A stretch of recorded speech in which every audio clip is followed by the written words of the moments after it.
Supply নাই। কত মানুষ হাসপাতালে বেড পাচ্ছে না, নার্সিংহোমে যাচ্ছে, টাকা ব্যাংকে জমা, টাকা পাচ্ছে না, চিকিৎসার জন্য হয়রান, টাকা না হলে নার্সিংহোমে ভর্তি নিচ্ছে না। একবার স্মরণ করে দেখুন 2016-17 সালের কথা।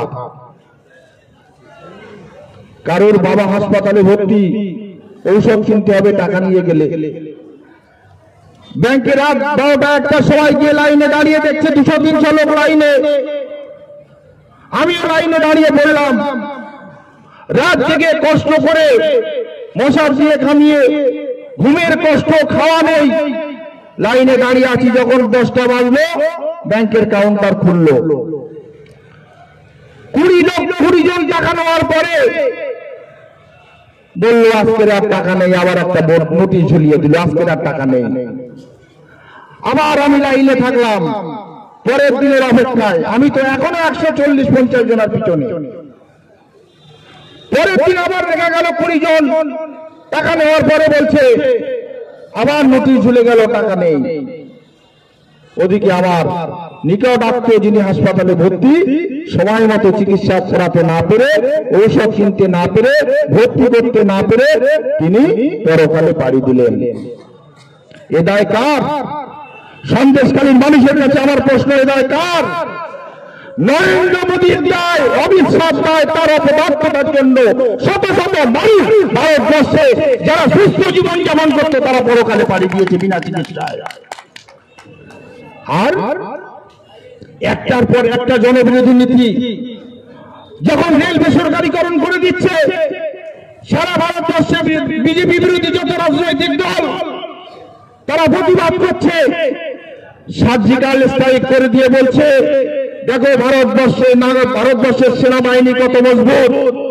তারা পাকিস্তানে গিয়ে সার্জিক্যাল স্ট্রাইক করে পাকিস্তানদের মেরে এসছে, পাকিস্তানি সেনাদের মেরে এসছে। মানুষ সার্জিক্যাল স্ট্রাইকের দিকে কিছুদিনের জন্য তাদের মাথা চলে গেল, মাথা মস্তিষ্ক তাদের সার্জিক্যাল স্ট্রাইকে চলে গেল। নোট বাতিল করে যখন মানুষ প্রতিবাদ করছে, সার্জিক্যাল স্ট্রাইক করে মানুষকে থামিয়ে দিল, মানুষের মন মস্তিষ্ক অন্যদিকে ঘুরিয়ে দিল।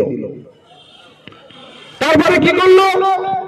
400 টাকার গ্যাস 1100 টাকা করে দিল। যখন সারা ভারতবর্ষে পেট্রোল ডিজেলের দাম, গ্যাসের দাম অগ্নিগর্ভে, 52 টাকার ডিজেল, 95 টাকা, 68 টাকার পেট্রোল, 110 টাকা।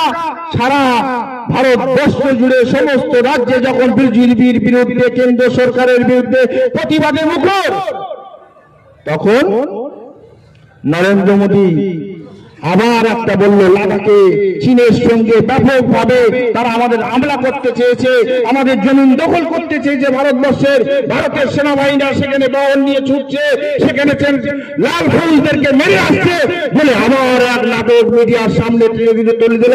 ভারতবর্ষের মানুষ আবার সেসব ভুলে গিয়ে দেখলো দেশ রক্ষা করতে হবে, সবার নজর লাদাখের দিকে, চীনের দিকে। একটার পর একটা জনবিরোধী কাজ করছে, আর অন্যদিকে নজর ঘুরিয়ে দিয়েছে। মানুষের পেটে ভাত নাই, গরিব মানুষ, খেটে খাওয়া মেহনতি মানুষ, যারা 100 দিনের কাজ করে, জব কার্ডের কাজ করে, আজ প্রায় 3 বছর হয়ে গেল জব কার্ডের কাজ নাই। সাধারণ মানুষ কি অপরাধ করেছে? সবাই কি অপরাধের সঙ্গে যুক্ত? তার জন্য তো অডিট হয় বছরে 2-3 করে অডিট হচ্ছে। সেন্ট্রাল টিম এসে অডিট করছে, সোশ্যাল অডিটররা অডিট করছে। ত্রুটি কোথায়? যদি কোনো ব্লক ত্রুটি করে থাকে, আমি